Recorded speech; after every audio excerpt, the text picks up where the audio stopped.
Assalamualaikum warahmatullahi wabarakatuh. Baik Bapak Ibu, dalam hal ini saya perkenalkan, nama saya Mas Radon SPDI, Guru Pendidikan Agama Islam SMP Negeri 3 Rengat. Saya akan mencoba menayangkan aksi nyata dari topik 5, yaitu kriteria ketercapaian tujuan pembelajaran.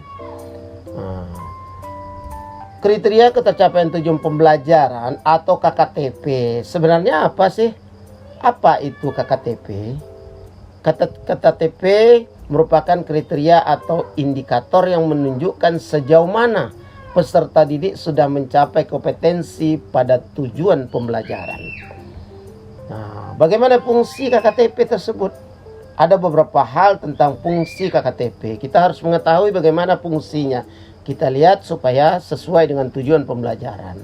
Fungsi yang pertama adalah merefleksikan proses pembelajaran dan menganalisis tingkat penguasaan kompetensi peserta didik. Dan yang kedua, fungsinya adalah sebagai informasi yang konkret dan komprehensif pada laporan hasil belajar peserta didik.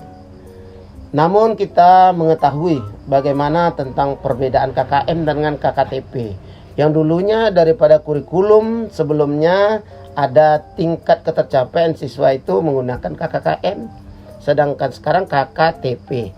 Jadi apakah KKM dengan KKTP itu sama? Tentu berbeda. Berbeda tidak terlalu jauh.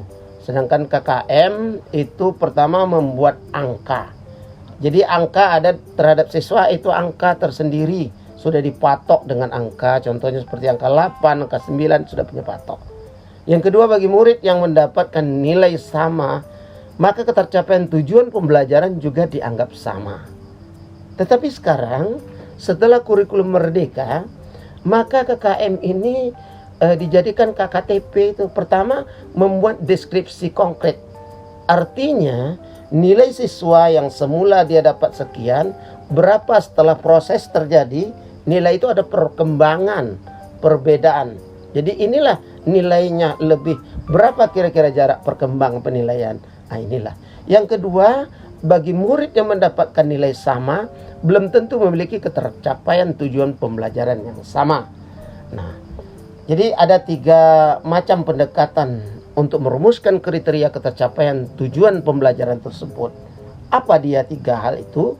Baik itu deskripsi, rubrik, interval. Jadi ada 3 macam pendekatan. Pendekatan secara deskripsi kriteria. Pendekatan ini sangat bagus sekali deskripsi kriterianya. Yang pertama itu pendekat ini disusun dengan cara menyebutkan kriteria-kriteria yang dibutuhkan, disajikan dalam bentuk tabel kriteria dan checklist dengan tingkatan. Misalnya tidak memadai dan ini memadai, tinggal checklist saja, cunting saja. Kemudian tentang rubrik penilaian, pendekatan ini disusun dengan cara menyebutkan kriteria-kriteria yang dibutuhkan.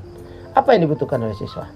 Kita disajikan dalam bentuk tabel kriteria dan checklist dengan tingkatan. Misalnya belum berkembang, sedang berkembang, dan mahir. Inilah tingkatan daripada rubrik penilaian.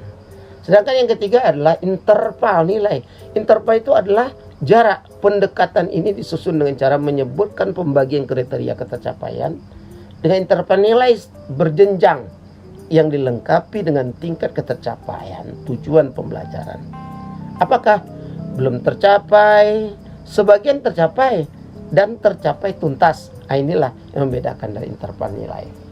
Jadi ada bukti nyata yang sudah kita buat. Seperti ini buktinya, bukti aksi nyata yang dapat kita tampilkan. Tujuan pembelajaran yang ingin kita capaikan. Jadi apa tujuannya? Salah satu tujuan pembelajaran yang saya contohkan untuk aksi nyata, yaitu melalui PowerPoint peserta didik dapat menghafal dalil nakli iman kepada Nabi dan Rasul Allah dengan tepat. Inilah bentuk pendekatan contoh KKTP yang saya gunakan, yaitu rubrik penilaian. Jadi ada belangkonya. Di sini kita dapat lihat bagaimana belangko tentang penilaian KKTP yang saya gunakan. Di sini ada tabel nomor, aspek, dan skor penilaiannya. Sehingga dengan skor ini, maka berapa skor nanti yang akan diperoleh oleh siswa itu. Jadi dapat dalam skor ini kita menggunakannya, hasilnya jarak dari skor 1 sampai 5. Lihat tabel yang sudah kita sediakan ini.